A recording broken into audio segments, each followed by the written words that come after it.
আজকের এই ভিডিওতে আমি আপনাদেরকে এমন একটা স্ট্র্যাটেজি শেয়ার করব, যে স্ট্র্যাটেজিতে ইনভেস্টিং করলে আপনি সারাদিনে মাত্র 1 মিনিট স্টক মার্কেটকে দিয়েও একটা ভালো রিটার্ন জেনারেট করতে পারবেন। এবার আপনি যদি শেয়ার বাজারে একদম নতুন হন, মানে কোনো শেয়ার বাজার সম্বন্ধে সেভাবে নলেজ নেই, তা সত্ত্বেও এই স্ট্র্যাটেজিতে আপনি যদি ইনভেস্ট করেন শেয়ার বাজারে, তাও আপনি কোনো নলেজ না থাকা সত্ত্বেও একটা ভালো রিটার্ন জেনারেট করতে পারবেন শেয়ার বাজার থেকে। তাই ভিডিওটা একদম শেষ পর্যন্ত দেখুন, আশা করি আপনাদের ভালো লাগবে। তার কারণ আমি একদম সহজভাবে একদম ক্লিয়ার করে দেবো কিভাবে এই ইনভেস্টিং স্ট্র্যাটেজিটা আপনি অ্যাপ্লাই করতে পারবেন, আর আপনি কিভাবে মাত্র 1 মিনিট শেয়ার বাজারকে সময় দিয়েও আপনি একটা ভালো রিটার্ন জেনারেট করতে পারেন। এই স্ট্র্যাটেজিটা হলো ইটিএফ ইনভেস্টিং স্ট্র্যাটেজি। ইটিএফ কি? ইটিএফ হলো এক্সচেঞ্জ ট্রেডেড ফান্ড। আপনারা যেরকম মিউচুয়াল ফান্ডে ইনভেস্ট করেন, মিউচুয়াল ফান্ড তো নিতে হয় কোনো এএমসি মানে অ্যাসেট ম্যানেজমেন্ট কোম্পানির কাছ থেকে মিউচুয়াল ফান্ডগুলো নিতে হয়। এই ফান্ডগুলোর মাথায় বসে থাকে কোনো না কোনো ফান্ড ম্যানেজার। তারা পুরো ব্যাপারটাকে হ্যান্ডেল করে, কোথায় আপনার টাকাটা ইনভেস্ট করতে হবে, কোথায় আপনার টাকাটা তুলে নিতে হবে, ওরা পুরো ব্যাপারটাকে ম্যানেজ করে। এবার তাহলে মিউচুয়াল ফান্ড বা ডাইরেক্ট স্টকে না ইনভেস্ট করে আমি ইটিএফে কেন ইনভেস্ট করব? দেখুন, ইটিএফ এর কয়েকটা অ্যাডভান্টেজ আছে। ইটিএফ বিভিন্ন বেঞ্চমার্ক ইন্ডেক্সের ওপর ভিত্তি করে তৈরি করা হয়। যেমন ধরুন নিফটি, এনএসির একটা ইন্ডেক্স হলো নিফটি। নিফটিতে কি আছে, মানে নিফটির ইটিএফে আপনি যদি টাকা লাগাচ্ছেন, তার মানে আপনি ভারতবর্ষের টপ 50 কোম্পানিতে আপনি টাকাটা ইনভেস্ট করছেন।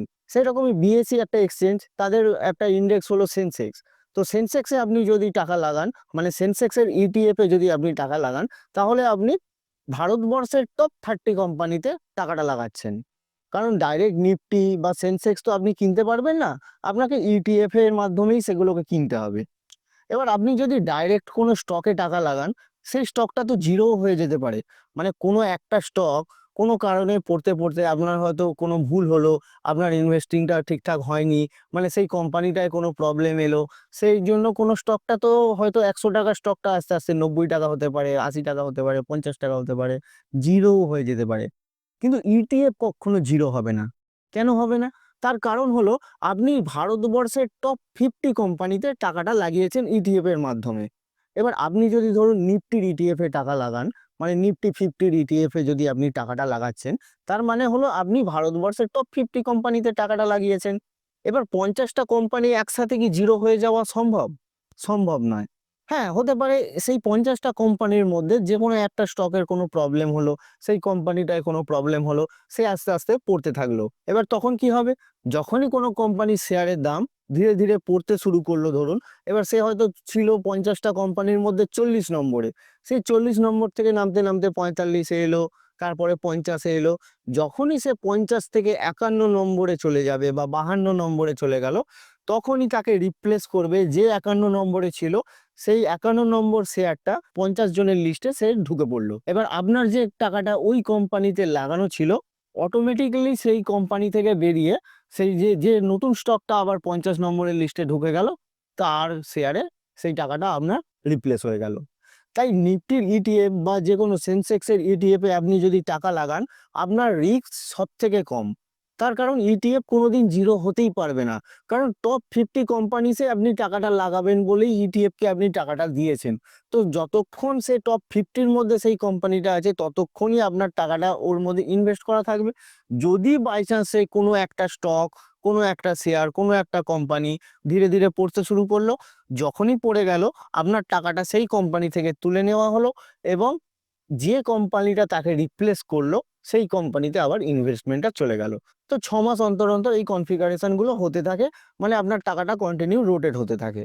কিন্তু মিউচুয়াল ফান্ডের ক্ষেত্রে কি হয়? মিউচুয়াল ফান্ডের যে ফান্ড ম্যানেজার বসে থাকে, সেই ফান্ড ম্যানেজার নির্ধারণ করে যে কোনো স্টকে লাগাবো কিনা টাকাটা, আপনার টাকাটা কোন স্টকে লাগানো হবে, কোন সেক্টরে লাগানো হবে, সেটা ফান্ড ম্যানেজার ডিসাইড করে। কিন্তু যখন ইটিএফ আসে, ইটিএফ এ কোনো ডিসিশনের জায়গা নেই। আপনি যদি নিফটি 50-র ইটিএফ এ বা নিফটি 20 যেটাকে বলে, সেই ইটিএফ এ আপনি যদি টাকা লাগান, তাহলে আপনি ইনস্ট্রাকশন অলরেডি দিয়ে দিচ্ছেন যে আমি ভারতবর্ষের টপ 50 কোম্পানিতেই আমার টাকাটা রাখবো। যখনই কেউ 50 থেকে 51 চলে যাবে, আমার টাকাটা ওখান থেকে তুলে নিয়ে গিয়ে আবার 50 নম্বরে। তাহলে কি হলো? মানে হিউম্যান সাইকোলজির কোনো ব্যাপারই নেই। মানে কোনো ফান্ড ম্যানেজার যে মিউচুয়াল ফান্ডের ওপরে বসে আছে, তারও তো একটা সাইকোলজি আছে, সেও তো মানুষ, তারও তো ভুলভ্রান্তি হতে পারে। কিন্তু এইখানে কোনো ভুলভ্রান্তি হওয়ার জায়গা নেই, কারণ একটা অলরেডি সেট প্যাটার্নে আপনার ইনভেস্টমেন্টটা নিফটিতে হতে থাকবে। ইটিএফ এর আরো একটা সুবিধা হলো যে এর লোয়েস্ট কস্ট, মানে মিউচুয়াল ফান্ডে টাকা লাগালে আপনার থেকে একটা চার্জ কাটা হয়, 0.1 এরকম সামথিং একটা টাকা কাটা হয়, কিন্তু ইটিএফ এর ক্ষেত্রে সেটা একদমই নগণ্য, মানে মিউচুয়াল ফান্ডের থেকেও অনেকটাই কম, এখানে লো কস্ট। এছাড়াও ইটিএফ এর মাধ্যমে আপনি যদি বিনিয়োগ করেন, কোনো শেয়ার কেনা বেচার জন্য আপনার কোনো ব্রোকারেজ এক্সট্রা লাগছে না।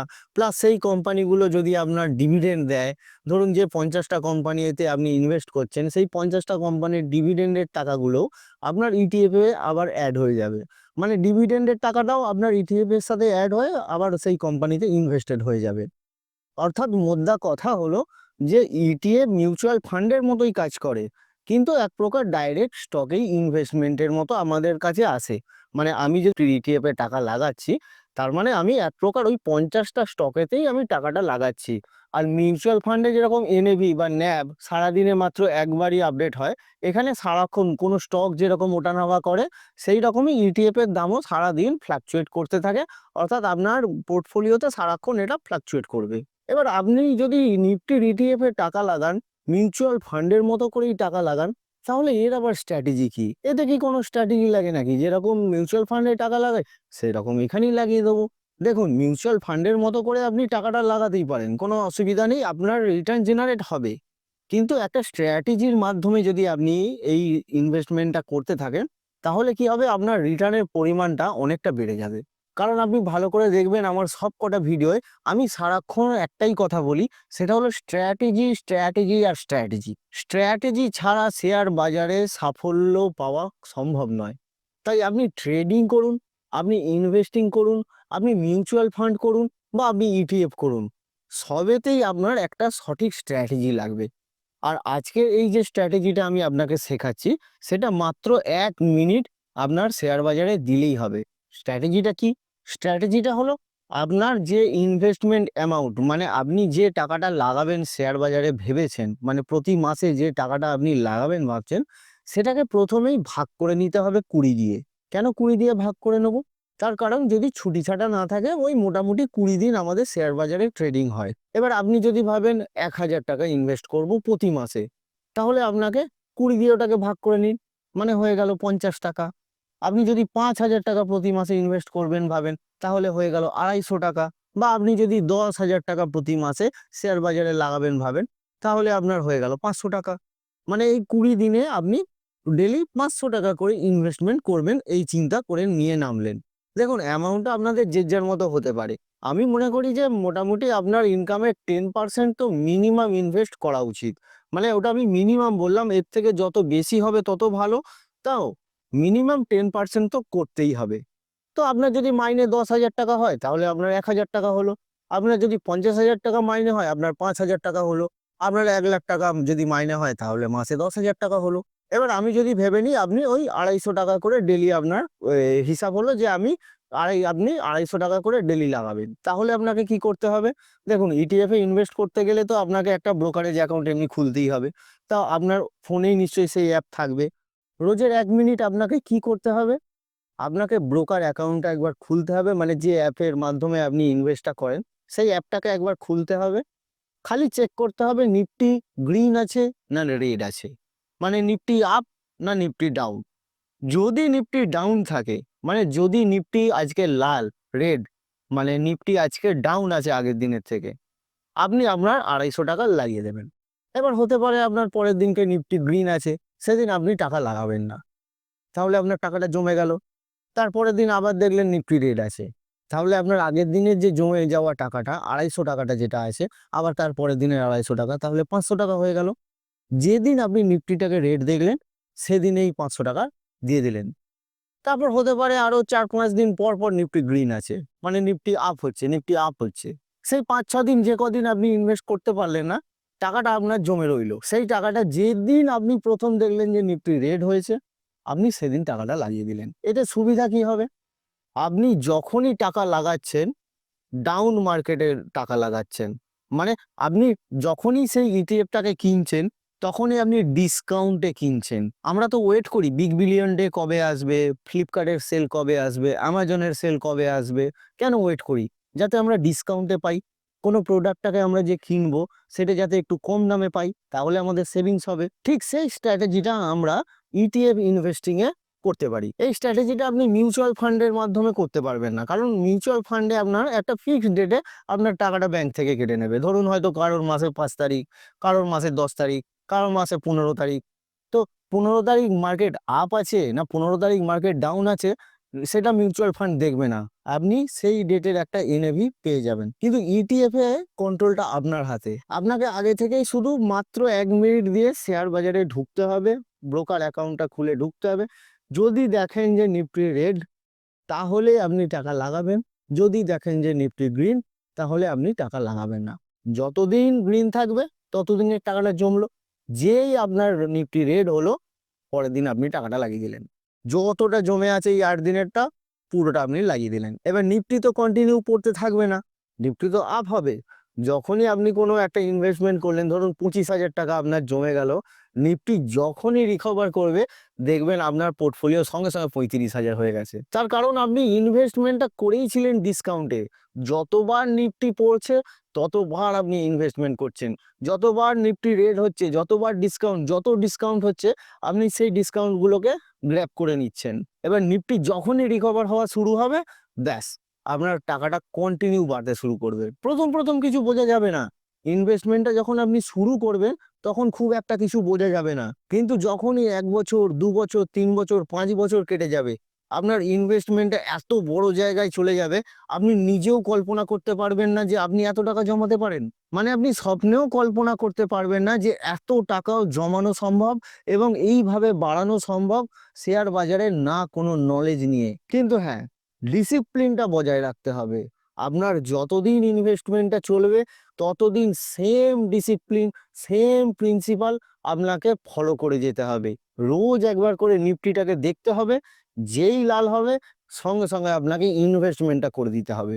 অ্যামাউন্টটা যা খুশি হতে পারে, আপনি আপনার মাইন্ড অনুযায়ী সেটা সেট করবেন। আপনার যতটা কমফোর্টেবল ইনভেস্টমেন্ট করতে, আপনি যতটা কমফোর্টেবল, আপনার যাতে সংসারে না কোনো চাপ পড়ে, আপনার ছেলেমেয়ের পড়াশোনায় কোনো না চাপ পড়ে, আপনার অন্য আদার এক্সট্রা যে খরচা, ঘুরতে যাওয়া, বেড়াতে যাওয়া, এই সমস্ত বাদ দিয়ে যেটুকু টাকা আপনি নিজে ঠিক করবেন যে হ্যাঁ আমি এইটুকুটা অন্তত প্রতি মাসে আমি শেয়ার বাজারে লাগাবো, সেইটাকে কন্টিনিউ ফিক্স রাখতে হবে। আর পারলে ধীরে ধীরে সেটাকে বাড়াতে হবে।